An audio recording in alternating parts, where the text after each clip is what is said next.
নির্যাতনের শিকার হয়ে নিজ ভিটে মাটি ছেড়ে এদেশে আসা মিয়ানমারের রোহিঙ্গাদের নোয়াখালী জেলার ঠ্যাঙ্গারচরে পুনর্বাসন করতে চায় সরকার।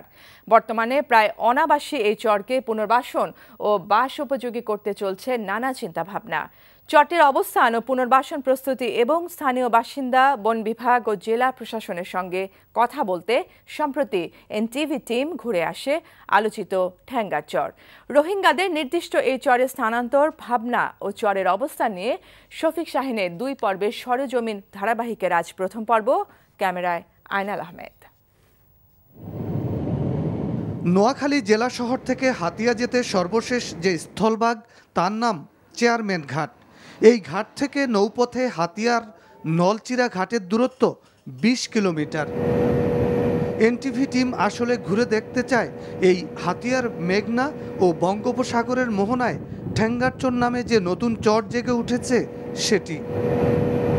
কারণ মিয়ানমার থেকে আসা রোহিঙ্গাদের সেখানে পুনর্বাসনের কথা ভাবছে সরকার।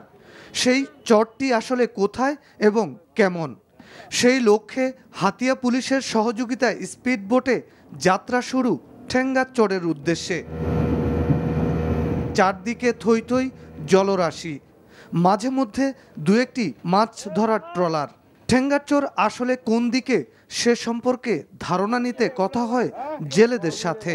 কারণ এই চর জেগে ওঠা থেকে শুরু করে বর্তমান অবস্থার সাক্ষী এই জেলেরাই। জাহাজের নামা দিয়ে এটা বলে দেখে ঠ্যাঙ্গারচর, আবার একটা আছে এটাকে বলে খুড়াচর। বর্ষার সময় বড় জোয়ারে 1-1.5 হাত পানি হয়, 1 বুক পানি হয়।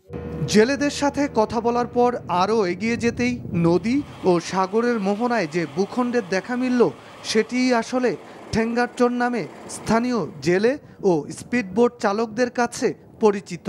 এটাই ঠ্যাঙ্গারচর। এটা হলো কেরা গাছ, এটা যেগুলো দেখা যাইতেছে চর অনেক লম্বা, অনেকবারে চতুর্পাশে দিকে ঘুরছি। এটাই ঠ্যাঙ্গারচর। 20 থেকে 22 কিলোমিটার পথ পাড়ি দিয়ে এনটিভি টিম পা রাখে ঠ্যাঙ্গারচরে। চারদিকে বিস্তৃত কেওড়া বন, জলাভূমি আর কাদামাটির বিশাল ভূখণ্ড। এই চর দৈর্ঘ্যে 8 আর প্রস্থে 5 কিলোমিটার।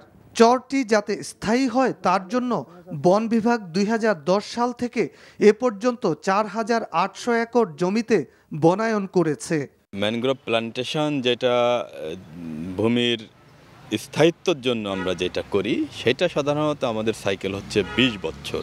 আমরা বনায়ন শুরু করেছি 7-8 বছর আগে। সুতরাং চর জাগার পরে উড়ি ঘাস আসতে আরও প্রায় 5-6 বছর সময় লাগে। তা সেই হিসাবে এখানে এই চরটার বয়স বলা যাইতে পারে, হয়তো আমার যেটা ধারণা সেটা হচ্ছে 12-13 বছর। আর নোয়াখালী জেলা প্রশাসক জানালেন, রোহিঙ্গাদের পুনর্বাসনের জন্য 1.5 বছর আগে জমি নির্ধারণ করতে প্রস্তাবনা চায় সরকার। বছর 1.5 আগে একটা জায়গা ঠ্যাঙ্গারচরে 500 একরের জায়গা দেওয়া যাবে মর্মে একটা প্রস্তাবনা প্রেরণ করি। ওই জায়গাটি যদিও আমরা 500 একরের কথা বলেছি, এখানে প্রায় আমরা এখনো জরিপ হয়নি, প্রায় অনুমান করি যে 10,000 একর বা তারও বেশি জায়গা আছে এখানে। স্থানীয় জেলেদের কাছে এটি ঠ্যাঙ্গারচর হিসেবে পরিচিত থাকলেও সরকারিভাবে জেলা প্রশাসকের নামে চর মনির হিসেবে স্বীকৃতি দিতে ভূমি রেকর্ড ও জরিপ অধিদপ্তরে প্রস্তাবনা পাঠানো হয়েছে।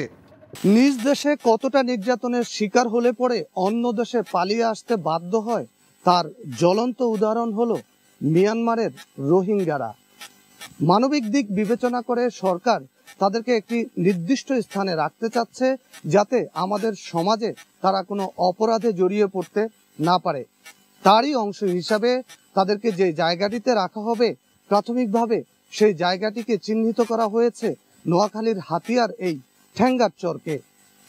তবে এই নির্যাতনের শিকার রোহিঙ্গাদের আবাসস্থল যাতে নিরাপদ এবং বসবাস উপযোগী হয়, সে বিষয়ের উপর সরকারকে নজর দেওয়ার দাবি জানান মানবাধিকার কর্মীরা। Shafiq Shahin, NTV news, Thangarchar, Hatiya, Noakhali.